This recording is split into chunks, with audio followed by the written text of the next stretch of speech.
أعوذ بالله من الشيطان اللعين الرجيم. بسم الله الرحمن الرحيم. الحمد لله رب العالمين وبه نستعين وهو المعين والصلاة والسلام على سيد الأنبياء والمرسلين سيدنا ونبينا وشفيع ذنوبنا والطبيب قلوبنا وبالقاسم محمد اللهم صل على محمد وآلہ الطیبین الطاہرین المعصومین المظلومین المنتخبین المنتجبین. اما بعد فقد قال اللہ تبارک و تعالی فی کتابہ المجید وفرقانہ الرشید وقولہ الحق. بسم اللہ الرحمن الرحیم. کیف تکفرون باللہ وکنتم امواتا فاحیاکم ثم یمیتکم ثم یحییکم ثم الیہ ترجعون. صدق اللہ العلی العظیم. عرض مدعا کے لیے قرآن کریم کے سورہ مبارکہ بقرہ کی یہ آیہ کریمہ، جس کے ضمن میں اسلام اینڈ دا ماڈرن ایج کے عنوان سے ہماری فکر و بحث جاری ہے. ہم مل کر غور کر رہے ہیں اس بات کی جانب کہ اسلام پر جو مختلف قسم کے الزامات ہیں اور اس ماڈرن ایج میں دین کے ماننے والوں کے سامنے جو چیلنجز ہیں ان کا مقابلہ ہم کس طرح کر سکتے ہیں اور اپنے آپ کو ثابت قدم رکھنے کے لیے کہ ہم سے کہیں نجات کا پروانہ چھن نہ جائے، راستہ گم نہ ہو جائے، اور یہ نہ ہو کہ اس دنیا کی رنگینیوں میں الجھ کر جس طرح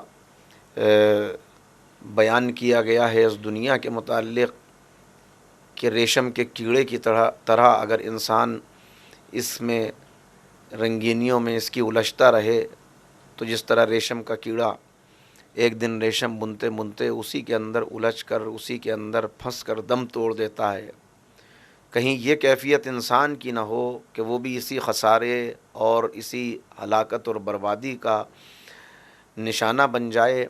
تو لازم ہے کہ انسان بیدار رہے، اپنی تمام فیکلٹیز کو بروئے کار لا کر حقیقت کو جاننے کی کوشش کرے، اور جو ایک مومن کی صفات ہیں، حالات کیسے بھی ہوں، زمانہ کیسا بھی ہو، مومن کی وہ صفات اپنے اندر پیدا کر کے اپنے آپ کو اپنے آقا و مولا اور ائمہ ہدیٰ کے ذریعے سے اپنے آپ کو اپنے اللہ کے قریب کرے. اس لیے کہ واحد علاج جو اس بیماری کا جو دل کے اندر پیدا ہوتی ہے وہ یہی ہے کہ انسان قریب کر لے اپنے آپ کو اپنے رب سے.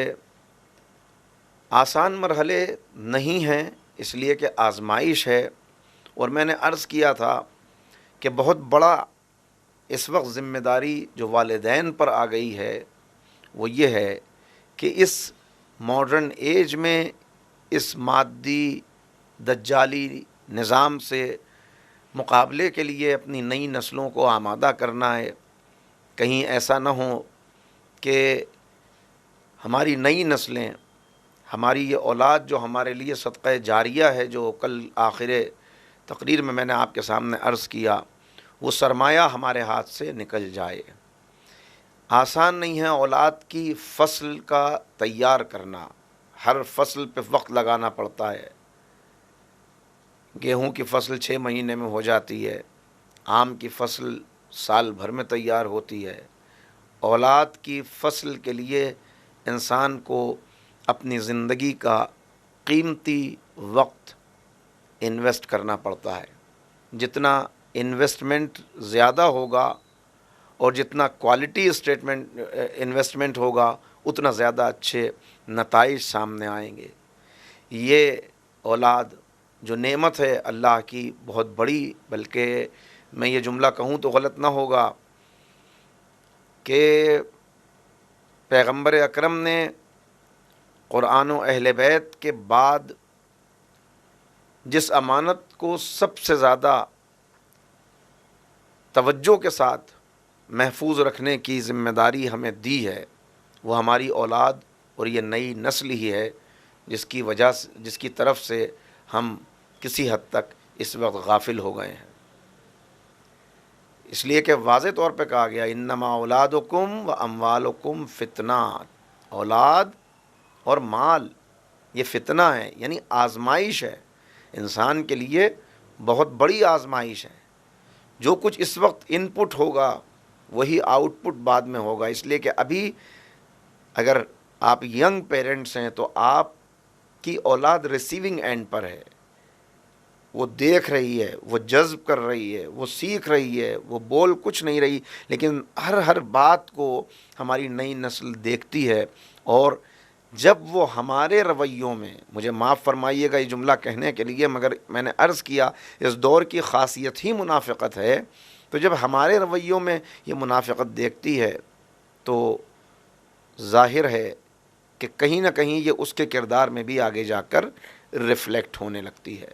لہٰذا بہت محتاط ہو کر، بہت توجہ کے ساتھ، بہت غور و فکر کر کے اس نعمت کو محفوظ کرنا ہے، پروان چڑھانا ہے۔ قرآن کریم نے بھی چونکایا ہے بار بار انسان کو۔ دیکھیے کسی کو صحیح راہ پر لانے کے لیے بہت سے طریقے ہوتے ہیں۔ کبھی باپ ڈراتا ہے، دھمکاتا ہے، دن بھر کام کرنے والا جو دھوپ میں گرمیوں میں جھلس رہا ہے، پسینہ اپنا بہا رہا ہے، جس کی ہڈیاں گھس گئی محنت کرتے کرتے، آپ نے اکثر دیکھا ہوگا کہ شام کو وہی باپ جب گھر پہ ہے تو کبھی بچوں سے کوئی غلطی ہو رہی ہے، گھڑک بھی رہا ہے ان کو، کبھی یہ بھی ہوتا ہے کہ ان کی تنبیہ کے لیے، ان کو صحیح ڈائریکشن میں لے جانے کے لیے کبھی تماچا بھی مار دیتا ہے، اگرچہ وہ مناسب نہیں ہے، لیکن میں عرض کر رہا ہوں کہ کیا جس کے لیے اتنی محنت کی، دن بھر جس کے لیے دھوپ میں کھڑا رہا، دن بھر جس کے لیے اپنا پسینہ بہاتا رہا، زندگی جوانی لگا دی جس کے لیے، پھر اسی اولاد کو گھڑک رہا ہے، اسی کو مار رہا ہے۔ میں نے کہا بھائی کیوں؟ یہ جو کرنا چاہتے ہیں اس کو کرنے دیجئے، آپ اس پر اتنا روک ٹوک کیوں کر رہے ہیں؟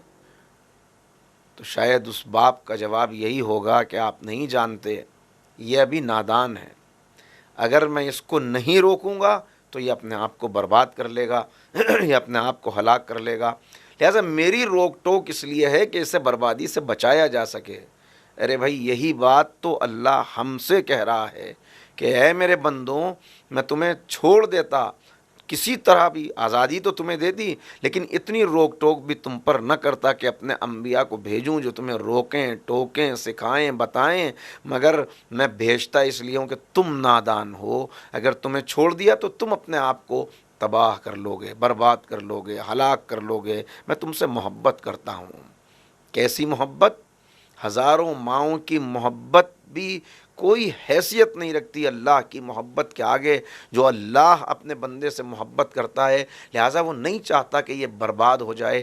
اس نے پوری طرح سے گویا اس کے سامنے راستوں کو واضح کرنے کے لیے، حقائق کو آشکار کرنے کے لیے انبیاء و مرسلین کا سلسلہ رکھ دیا، اور خود اپنا کلام قرآن کریم کی صورت میں جو بالکل محفوظ ہے، پریزروڈ ہے، پروٹیکٹڈ ہے، اپنے پیغمبر کے سینے پر نازل کر کے قیامت تک کے لیے ہمارے سامنے بک آف گائیڈنس، ہدایت کی کتاب، کہ جس سے جتنا قریب ہوتے چلے جاؤ گے اتنا تمہیں نجات، کامیابی اور ہر طرح کی ہدایت حاصل ہوتی چلی جائے گی۔ اور قرآن میں بھی آپ دیکھیں، کہیں جیسے تربیت میں اولاد کی، کہیں باپ کی ڈانٹ ہوتی ہے، کہیں ماں کی شفقت ہوتی ہے، یہ دونوں چلیں مل کے توازن کے ساتھ تبھی بات آگے بڑھتی ہے۔ قرآن کریم نے بھی کہیں بندوں کو ڈانٹا ہے، کہیں دھمکایا ہے، کہیں ڈرایا ہے، اور کہیں بالکل اس طرح جیسے کوئی ماں کسی بچے کو سمجھا رہی ہو۔ میں منظر آپ کو دکھاؤں، ایک ماں اپنے بچے کو سمجھا رہی ہے، کیا انداز ہوتا ہے ماں کا، سینے سے لگائے گی، رخسار چومے گی، پیشانی کا بوسہ لے گی، سینے سے لگا لگا کے کہہ رہی ہے میرے بچے میں تمہاری بھلائی کے لیے کہہ رہی ہوں، یہ جو تمہارا فلاں دوست ہے یہ مجھے پسند نہیں ہے، اس لیے کہ اس کی حرکتیں اچھی نہیں ہیں، اگر تم اس کے ساتھ رہو گے برباد ہو جاؤ گے، دیکھو تم اس کے ساتھ نہ رہا کرو۔ اور وہ اکڑا جا رہا ہے، وہ ہٹا جا رہا ہے، اور یہ اور زیادہ اپنے سے قریب محبت کے ساتھ یہ بوسہ لے کر کہتی ہے کہ میں تم سے محبت کرتی ہوں، تم میرے دل کا قرار ہو، آنکھوں کا نور ہو، ٹھنڈک ہو تم میری کلیجے کی، اس لیے میں تم کو یہ بات بتا رہی ہوں، میں نہیں چاہتی کہ تم برباد ہو جائے، لہٰذا بار بار سمجھاتی ہے۔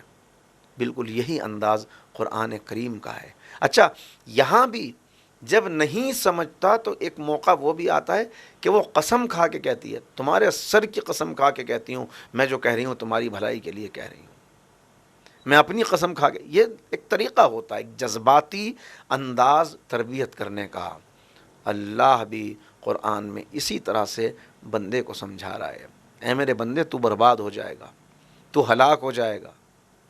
قسم کھانے کی اس کو ضرورت نہیں تھی، وہ تو خالق ہے، وہ خالق ہے، اس کے اندر کسی قسم کا کوئی عیب اور برائی ہو ہی نہیں سکتی، اس لیے کہ تمام اسماء الحسنہ اس کے لیے ہیں، فلاح الاسماء الحسنہ، اور تمام صفات سلبیہ، بری صفات، نیگیٹو ایٹریبیوٹس کو اس سے دور کر دیا گیا ہے ہی نہیں اس کے اندر، تصور بھی کوئی نہیں کر سکتا۔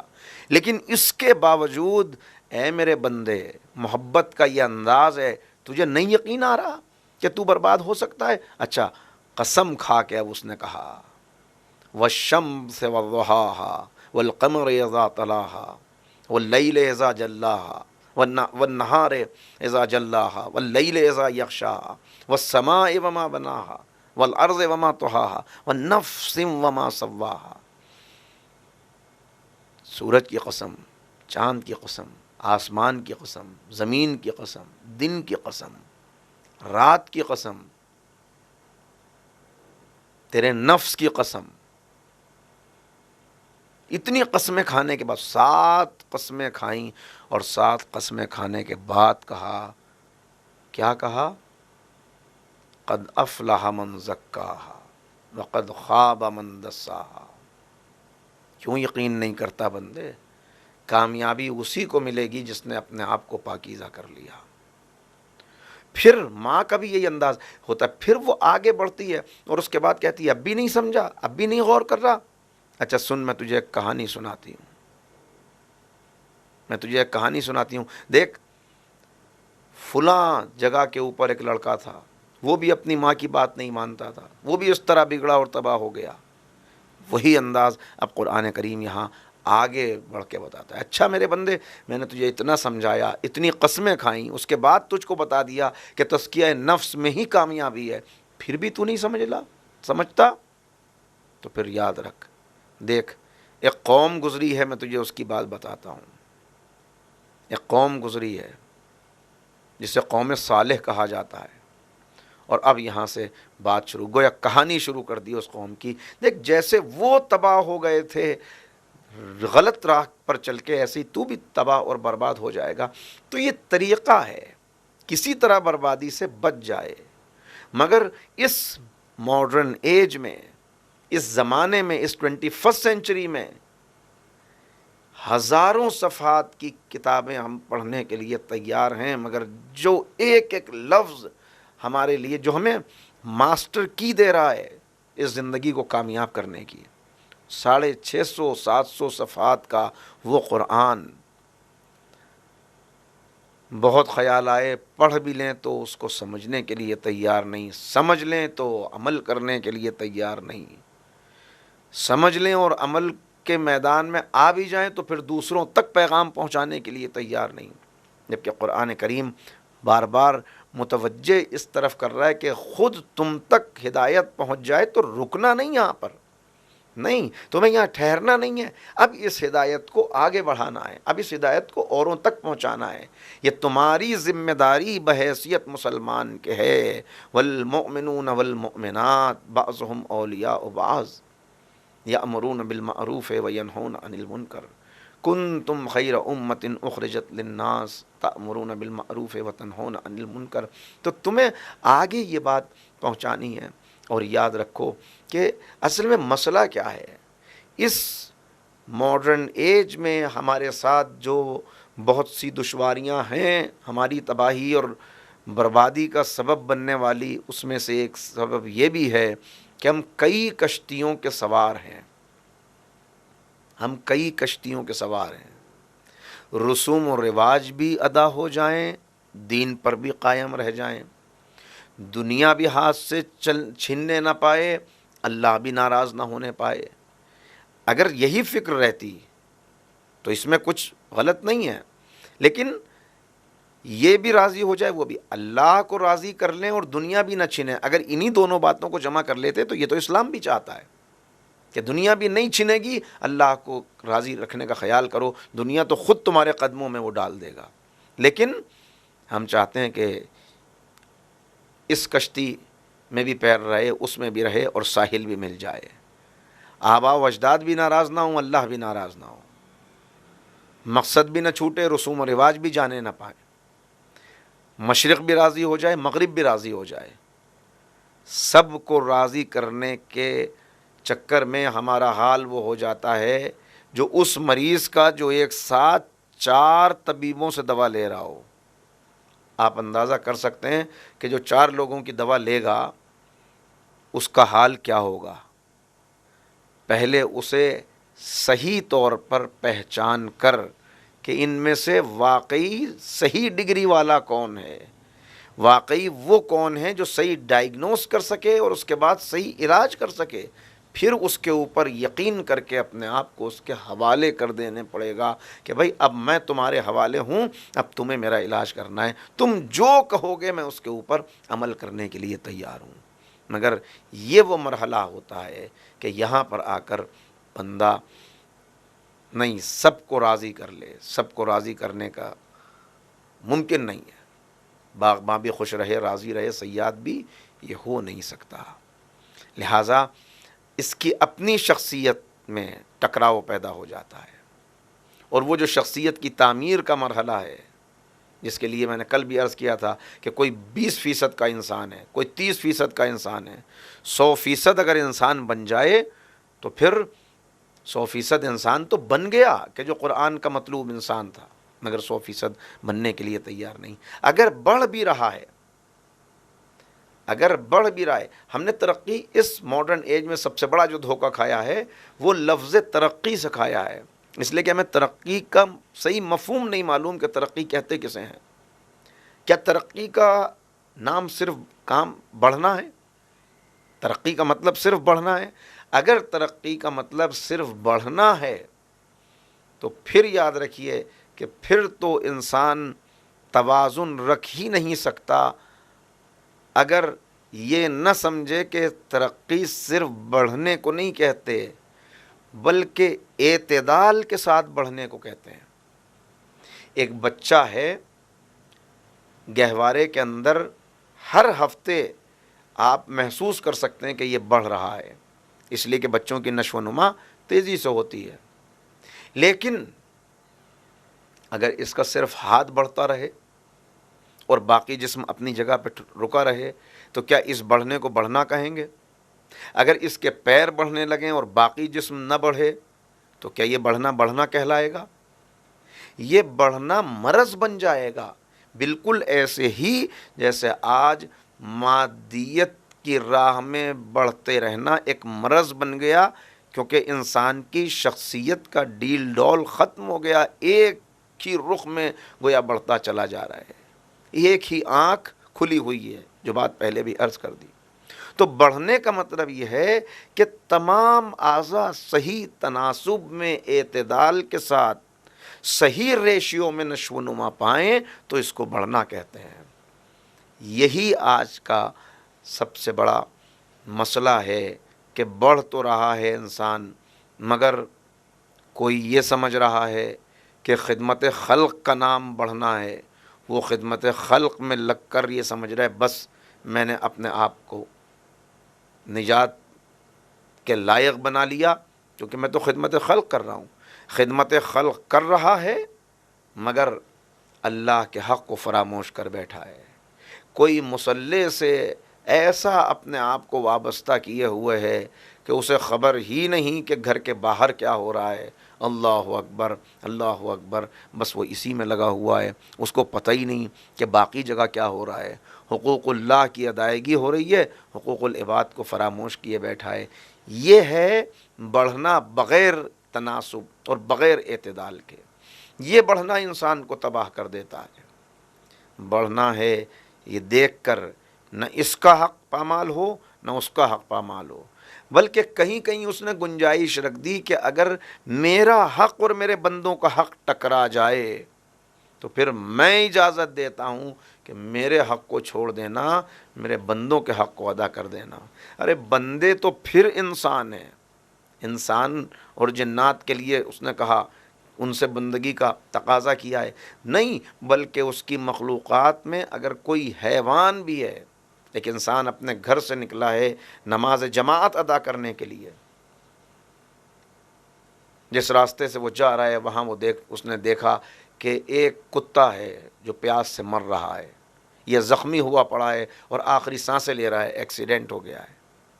اب اس کے پاس دو آپشنز ہیں، اس کی جان بچانے کی کوشش کرے، بچے یا نہ بچے لیکن اس کی جان بچانے کی کوشش کرے، یا نماز جماعت میں شرکت کر لے۔ جماعت کے لیے جاتا ہے تو اس کی جان چلی جائے گی، اس کی جان بچاتا ہے تو جماعت چھوٹ جائے گی۔ حکم شریعت کیا ہے؟ حکم شریعت یہ ہے جماعت کو چھوڑ دو، اس کی جان بچاؤ، اور اگر اس کی جان بچانے میں تم کامیاب ہو گئے بلکہ ناکام بھی ہو گئے لیکن اپنی طرف سے کوشش کر لی تو جماعت سے کہیں زیادہ اجر ہم تمہارے نام اعمال میں لکھ دیں گے۔ جہاں ٹکراؤ ہوتا ہے لیکن اعتدال کے ساتھ، خدمت خلق کے ادارے بنے ہوئے ہیں، کتنے لوگ ہیں جو خدمت خلق میں لگے ہوئے ہیں، چیریٹی کا کام کر رہے ہیں، اچھا کام کر رہے ہیں چیریٹی کا، نو ڈاؤٹ، لیکن اب یہ کہتے ہیں کہ ارے اصل جنت تو یہ ہے، اصل تو اس طریقے سے جنت ملتی ہے۔ اب ان کی نظر میں نہ سجدے کی کوئی وقت ہے، نہ رکوع کی کوئی وقت ہے، نہ عبادات کوئی درجہ۔ تو یہ عبادات اور معاملات کا جب ٹکراؤ ہوتا ہے، یا دین اور دنیا کا جب ٹکراؤ ہوتا ہے، یا حقوق اللہ اور حقوق العباد کا جب ٹکراؤ ہوتا ہے، یا انسان کے اندر عقائد کا جب ٹکراؤ ہوتا ہے، ایک صحیح عقیدہ ایک غلط عقیدہ ہے، کتنی مرتبہ ہم اپنی زبان پر جاری کرتے ہیں وَكَفَى بِاللَّهِ وَكِيلًا، ہمارے لیے بس اللہ کافی ہے۔ کتنا اس پر یقین ہے؟ یہ بات جو زبان پر جاری کرتے ہیں وَكَفَى بِاللَّهِ وَكِيلًا، اس پر یقین کتنا ہے؟ دیکھیے اگر اسباب کا انکار کر دے انسان تو اللہ کے ایک حکم پر عمل ہونے سے رہ جائے، اگر کفا باللہ وکیلا پر عقیدہ نہ رکھے تو اللہ کے دوسرے حکم پہ عمل ہونے سے رہ جائے۔ لہٰذا اسباب بھی اختیار کرنے ہیں، کوشش بھی کرنی ہے، مگر بھروسہ یہی رکھنا ہے کام کرنا میرا کام ہے، اس کام کو کامیابی تک پہنچانا تیری عطا اور تیری رضا کے بغیر نہیں ہے۔ یہی ٹکراؤ ہے اور یہی پل صراط ہے۔ امام موسیٰ کاظم علیہ الصلاۃ والسلام، اللہم صلی، امام بیان فرماتے ہیں کہ یہ دنیا پل صراط ہے، یہ دنیا بھی ایک پل صراط ہے جہاں حقوق ٹکراتے ہیں، یہاں انسان کو توازن، ایک طرف والدین کا حق ہے، ایک طرف زوجہ کا حق ہے، ایک طرف دنیا کا حق ہے، ایک طرف آخرت کا حق ہے۔ یہ سارے حقوق جو ٹکرا رہے ہیں ان ٹکراتے ہوئے حقوق میں توازن برقرار رکھتے ہوئے آگے بڑھنا۔ اور جو بات کل عرض کی تھی، جس چیز کو اس وقت ہم نے فراموش کر دیا، 3 چیزیں ہیں، ان کو یاد رکھیں۔ جو اب تک میں نے باتیں عرض کی ہیں، پچھلی 3 تقریروں کا اگر ایک جملے میں خلاصہ عرض کروں: knowledge, worship, service. Knowledge, worship, service. علم حاصل کرنے میں ہرگز غفلت نہ کریں۔ جتنا علم حاصل کریں گے، وہ باتیں آ چکی ہیں، ان کو دہرانے کی ضرورت نہیں ہے کہ البتہ غیر مفید علم سے بچنا بھی ہے۔ جتنا علم حاصل کرتے چلے جائیں گے، اتنا خود بخود کامیابی کے راستے ملتے چلے جائیں گے، راہیں کھلتی چلی جائیں گی۔ دوسری چیز سروس، جس کو آج مسلمان کی پہچان ہونا چاہیے۔ خدمت خلق، سروس، ہیومینٹی کے لیے بھی اور اپنی قوم کے لیے بھی۔ پیغمبر نے فرمایا 3 طرح کے تمہارے بھائی ہیں۔ ایک بھائی تو وہ ہے جو تمہارے ماں باپ کی اولاد ہے، یعنی جو خون کا رشتہ تم سے رکھتا ہے، یہ تمہارا بھائی ہے۔ دوسرا بھائی وہ ہے جو تمہارے کلمے کا شریک ہے۔ کلمے کا شریک، کلمے کے شریک تو بہت سے ہیں، یہ سنی ہیں، یہ شیعہ ہیں، یہ بریلوی ہیں، یہ دیوبندی ہیں، یہ آغا خانی ہیں، یہ سلیمانی ہیں، وغیرہ وغیرہ۔ کا یہ تقسیم ہم نے نہیں کی ہے، یہ تقسیم تمہاری کی ہوئی ہے۔ ہم نے تمہارا بھائی بنایا ہے کلمے کا شریک ہونے کے اعتبار سے۔ جس نے کلمہ پڑھ لیا وہ تمہارا بھائی ہے۔ تو پہلا وہ جو بھائی حقیقی خونی رشتے سے ہے، دوسرا وہ جو کلمے کی وجہ سے بھائی ہے، اور تیسرا وہ جو اولاد آدم ہونے کی بنا پر تمہارا بھائی ہے۔ اب وہ ہندو ہو، مسلم ہو، سکھ ہو، عیسائی ہو، پارسی ہو، ایرانی ہو، افغانی ہو، عرب ہو، عجم ہو، ہندوستانی ہو، کسی اور جگہ کا رہنے والا ہو، جو بھی ہو، چونکہ آدم و حوا کی سب اولاد ہیں۔ انا خلقناکم من ذکر و انثی وجعلناکم شعوبا وقبائل۔ ہم نے قبیلوں اور رنگوں اور نسلوں میں تمہیں تقسیم کیا ہے، لتعارفوا، سب ایک ماں باپ کی اولاد ہو۔ تو یہ ہے 3 رشتے۔ یہ بات اگر واضح رہے تو پھر سروس، ایک مومن، ایک مسلمان کی سروس سب کے لیے، اس کی خدمت سب کے لیے ہے۔ وہ چاہے گا اس کی ذات سے زیادہ فائدہ پہنچ جائے۔ آپ نے سروائیول فار دا فٹسٹ یہ فریز سنی ہے، اگرچہ یہ ڈارون سے منسوب ہے، لیکن حقیقتاً یہ اسلام کا پیغام ہے۔ باقی وہ رہ جائے گا زمین کے اوپر جو لوگوں کے لیے مفید ہوگا۔ پانی باقی رہ جاتا ہے، جھاگ ختم ہو جاتا ہے، اس لیے کہ جھاگ کوئی فائدہ پہنچانے والا نہیں، پانی پیاس بجھانے والا ہے۔ لہٰذا یہ قانون قدرت ہے، یہ قانون فطرت ہے۔ جو دوسروں کے لیے مفید ہوتا ہے وہ باقی رہ جاتا ہے۔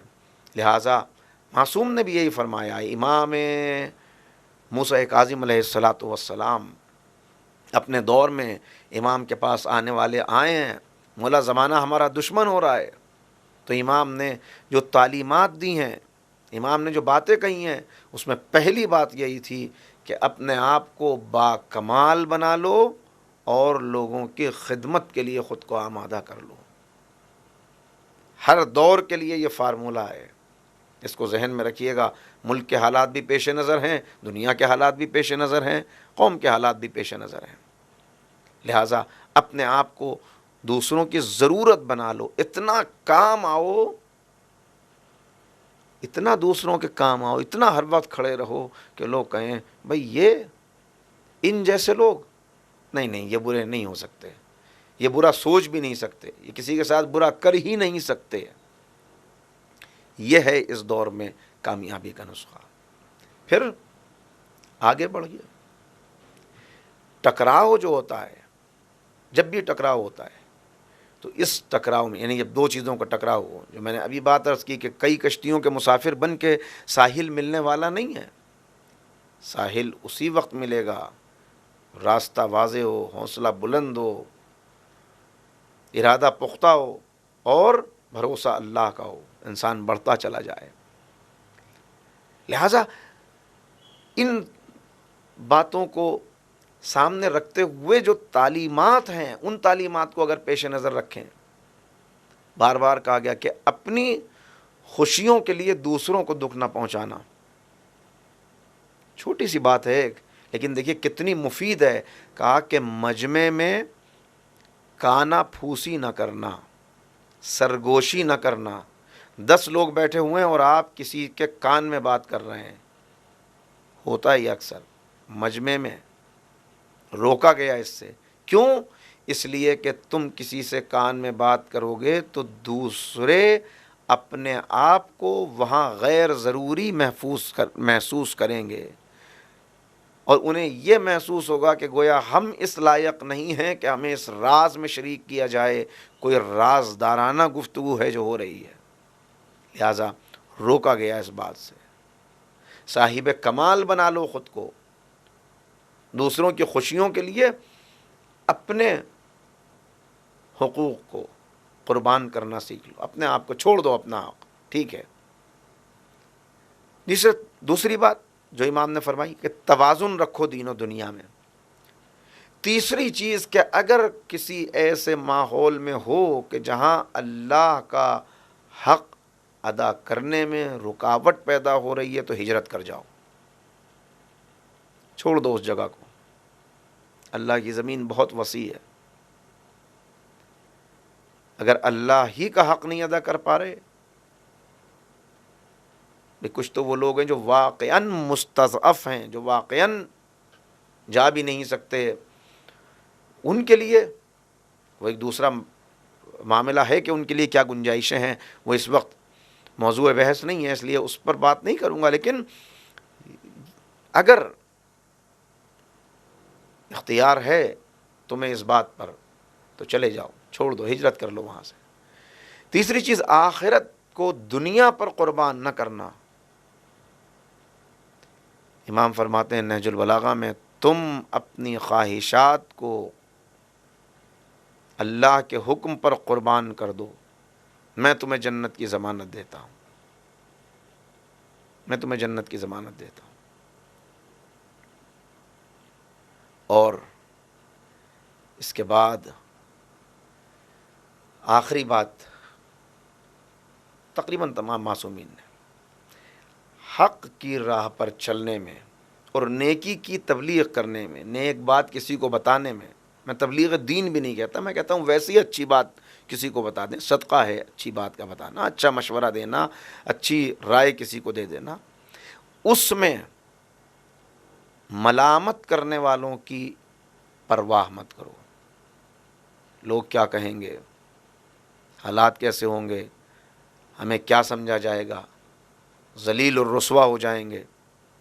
یہ بات عرض کی ہو کسی موقع پر، شاید پھر دہراتا ہوں کہ انسان نیکی کی تلقین تو پھر بھی کر دیتا ہے، لیکن برائی سے روکنا، نہیں عن المنکر، اس میں سب سے زیادہ انسان کو اپنی عزت کی قربانی دینی پڑتی ہے، اور عزت کی قربانی آسان قربانی نہیں ہے، آسان قربانی نہیں ہے۔ کسی گلی میں کھیلتے ہوئے بچے سے یہ کہہ کے دیکھیے کہ یہاں نہ کھیلو، کسی کی آنکھ پھوٹ جائے گی تمہاری گیند سے،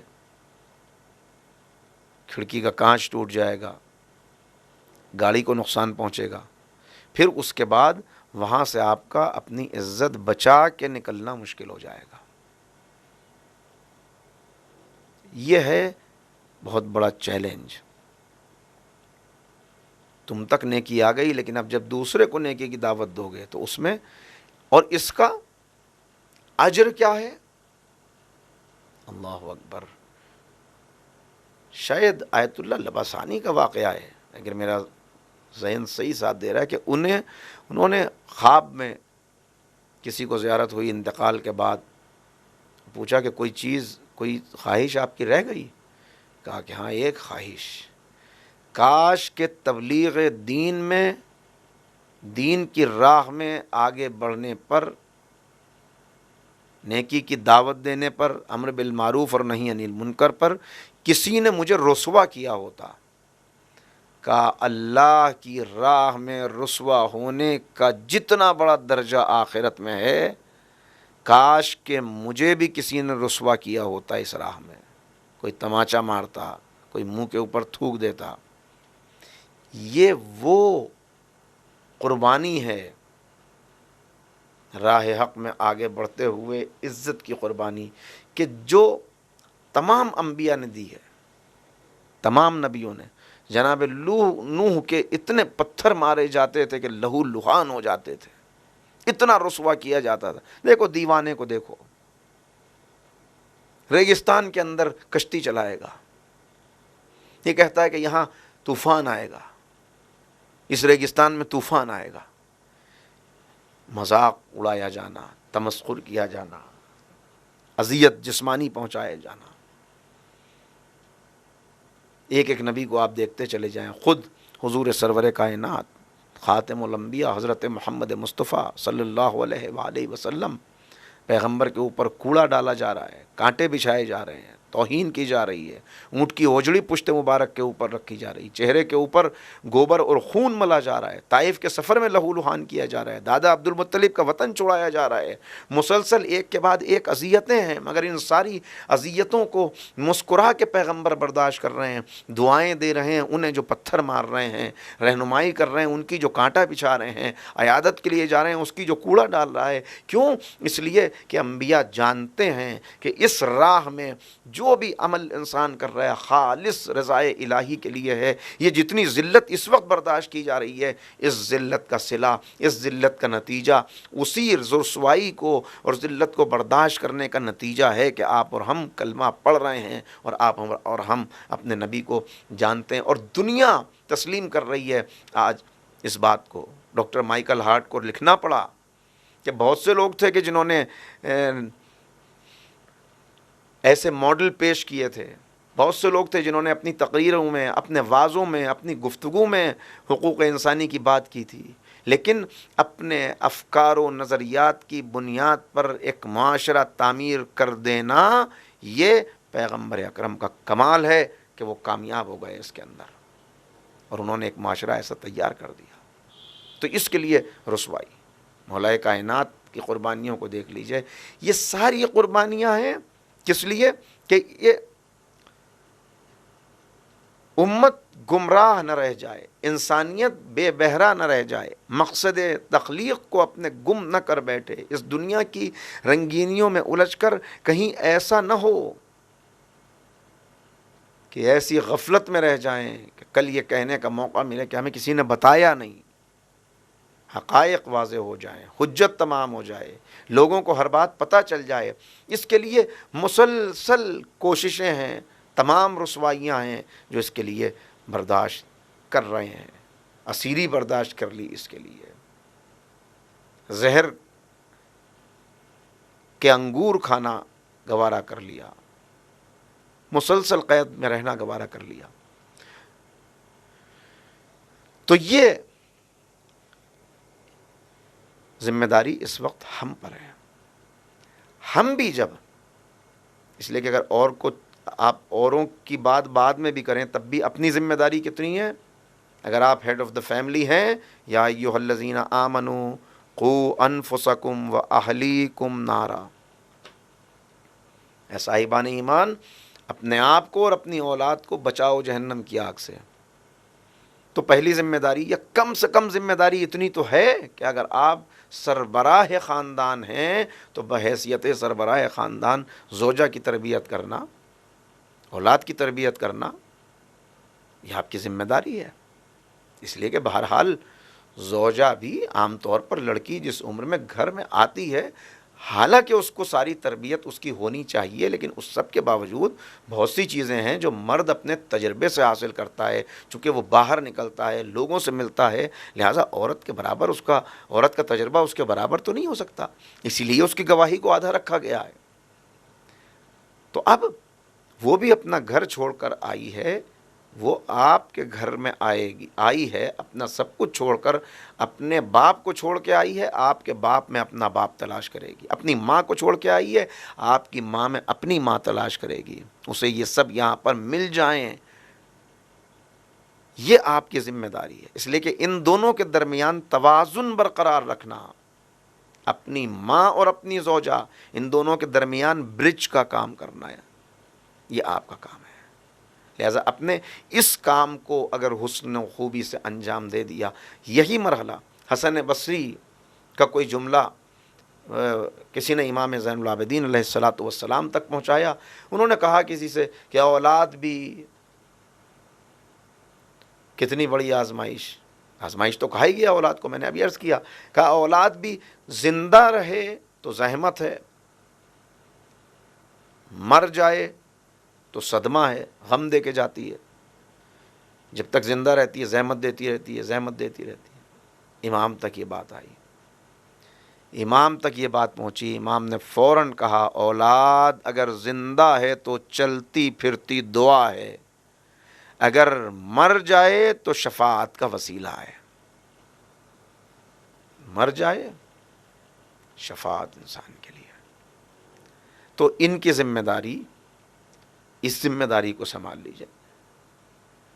نیپولین کا ایک جملہ بڑا مشہور ہے، نیپولین حالانکہ یہ بات تو اسلام کی ہے، لیکن اس نے کہا تم مجھے بہترین مائیں دو میں تمہیں بہترین نسل دوں گا، یعنی اگر ماؤں کی تربیت ہو جائے، اگر مائیں، تو اس ذمہ داری کو سب کو مل کر، اس لیے کہ گراس روٹ لیول پر جو کام کرنا ہے وہ پہلا کام پیرنٹس کا، اور پیرنٹس میں بھی ماں کا، ماں کی۔ ایک تجربہ کیا گیا تھا، ایکسپیریمنٹ کیا گیا تھا، ایک اسٹڈی کنڈکٹ کی گئی تھی جرمن میں،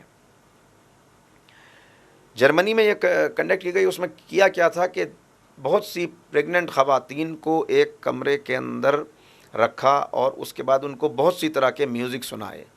دیکھیے صرف اسٹڈی ہے دوسرے کی، اس لیے میں یہ بات یہاں پر عرض کر رہا ہوں بات کو پہنچانے کے لیے، ورنہ میوزک کتنا بڑا گناہ ہے یہ سب جانتے ہیں۔ صرف بات پہنچ جائے کہ ایک اسٹڈی ہوئی ہے، اس کا ایک نتیجہ آیا ہے، تو اس سے ہم اپنے لیے ایک پازیٹیو نتیجہ نکال سکتے ہیں۔ کیا نکال سکتے ہیں؟ آئیے دیکھتے ہیں۔ بہرحال وہ اسٹڈی ہوئی، بہت سی طرح کے میوزک سنائے گئے، اور پھر ہر ایک خاتون کا ریئیکشن دیکھا گیا کہ کس میوزک پر کون سی ماں کیسا ریئیکٹ کرتی ہے۔ اس کے بعد جب ان کے یہاں بچوں کی ولادت ہو گئی اور بچے تھوڑے بڑے ہوئے، 3-4 سال کے، تو پھر اسی جگہ کے اوپر ان بچوں کو لایا گیا اور بالکل اسی ماحول اور اسی انداز میں وہ میوزک سنایا گیا، تو حیرت انگیز نتیجہ سامنے آیا کہ جس طرح کے میوزک پر جس ماں نے ریئیکٹ کیا تھا، اس میوزک پر اسی انداز میں بچے نے بھی ریئیکٹ کیا۔ میں اس سے جو پیغام نکال کے آپ تک پہنچانا چاہتا ہوں وہ یہ کہ جب میوزک کا اثر پریگننسی میں یہ ہوتا ہے کہ جو ماں کا طریقہ ہو وہی اس پیٹ میں جو بچہ موجود ہے اس کا طریقہ ہوتا ہے، تو اگر پریگننسی میں تلاوت قرآن کی جائے، ذکر خدا کیا جائے، اللہ کے ناموں کو، اسماء الحسنہ کو اس کے سامنے پیش کیا جائے، بار بار دہرایا جائے، تو اس کا اثر اس بچے پر کیا ہوگا۔ یہاں سے اس لیے کہ پہلی ہی اینٹ، جیسی پہلی اینٹ رکھ دی بنیاد کی، اسی طرح سے اگر پہلی اینٹ ٹیڑھی ہو گئی، تا سریا می روت دیوار کچ، تو پھر آسمان تک اٹھاتے رہیے، دیوار ٹیڑھی ہی ہونی ہے۔ لہٰذا بہت بڑی ذمہ داری ہے، یہاں سے آگے بڑھنا ہے۔ آپ کا بچہ آکسفورڈ کی اور کیمبرج کی ڈگری لے کر آ جائے، لیکن اگر اس کے اندر انسانی خوبیاں نہ ہوں، ڈاکٹر ہو اور انسان نہ ہو، سائنٹسٹ ہو اور انسان نہ ہو، ردی کے ٹوکرے میں ڈالنے کے لائق ہیں وہ ڈگریاں، جو انسان نہ بنا سکے۔ اس لیے کہ ہم یہاں انسان بننے کے لیے آئے ہیں، اور دور جو ہو گئے کس چیز سے؟ میں نے جہاں سے بات شروع کی تھی کہ جس نے لوریاں دے کر، جس قرآن کریم نے ہر اعتبار سے بیدار کرنے اور جگانے کی کوشش کی، آج کا شکوہ اس ماڈرن ایج میں یہ شکوہ کہ ہم رسوا ہو رہے ہیں، ہماری بات نہیں سنی جا رہی، ہم اللہ کے حکم پہ عمل کر رہے ہیں پھر بھی ہم ہر طرف گرد راہ بنے ہوئے ہیں، لوگوں کی ٹھوکروں میں ہیں، یہ شکوہ بالکل بیکار ہے، اس لیے کہ علامہ اقبال نے پہلے ہی بتا دیا تھا کہ یہ شکوہ کرنا، اللہ اکبر، شکوہ سنجے گردش دوراں شدی، خار از محجوری قرآن شدی۔ یہ تو قرآن سے ہجر، قرآن سے دوری اس کا سبب ہے کہ تو یہاں پر ہے۔ اے چو شبنم برزمی افتندہ در بغل داری کتاب زندہ ہے۔ تو زمین کے اوپر شبنم کی طرح روندی جانے والی قوم، ہوش میں آ، تیری بغل میں جو کتاب ہے وہ زندہ کتاب ہے، اس کتاب کو بروئے کار لا۔ تو نے اس کتاب سے دوری اختیار کر لی، وہ زمانے میں معزز تھے مسلمان ہو کر، اور تم خار ہوئے تاریخ قرآن ہو کر، کیوں ذلت اٹھا رہا ہے؟ افتؤمنون ببعض الکتاب وتکفرون ببعض، پیغمبر کا شکوہ اپنے رب کی بارگاہ میں، انا قوم اتخذوا ھذا القرآن مہجورا، یہ ہے وہ قوم جس نے قرآن سے دوری اختیار کر لی۔ جب قرآن سے دوری ہوگی تو اہل بیت سے خود بخود دوری ہو جائے گی۔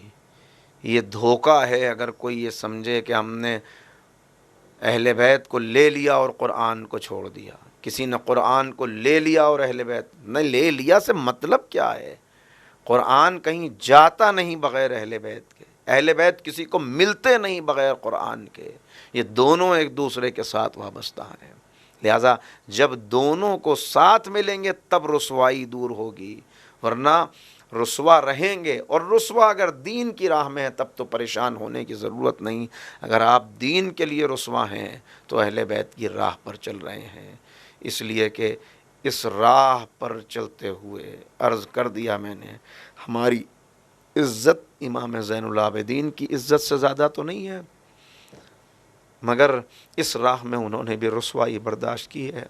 اور کیسی رسوائی برداشت کی کہ پھر 35 سال تک میرا امام گریہ کرتا رہا، اور جب گریہ کیا تو کربلا کی جو قربانیاں تھیں بڑی عظیم قربانیاں تھیں، مگر کربلا کو سب سے بڑی مصیبت نہیں بتایا امام نے، اس لیے کہ جان کی قربانی سے بڑی ہوتی ہے عزت کی قربانی۔ جب پوچھا مولا سب سے زیادہ مصیبتیں کہاں پڑیں؟ الشام الشام الشام، اس لیے کہ کربلا میں جان کی قربانیاں تھیں، مگر کوفہ و بازار، اللہ اکبر، کیسی کیسی قربانیاں۔ کسی نے سوال کیا کہ مولا جب کوفے کے دارالامارہ میں ابن زیاد کے دربار میں جب جناب مسلم داخل ہوئے، ان کا سر اٹھا ہوا تھا، جب مختار اس دربار میں آیا شیر کی طرح گرج رہا تھا، مگر مولا جب آپ دربار ابن زیاد میں گئے تو آپ کا سر جھکا ہوا تھا۔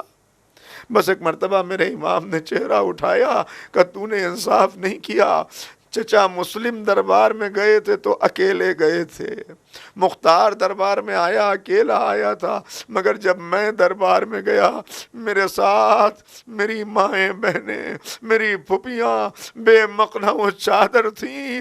ارے سادات رسول اس طرح رسوائی کے عالم میں کیسے؟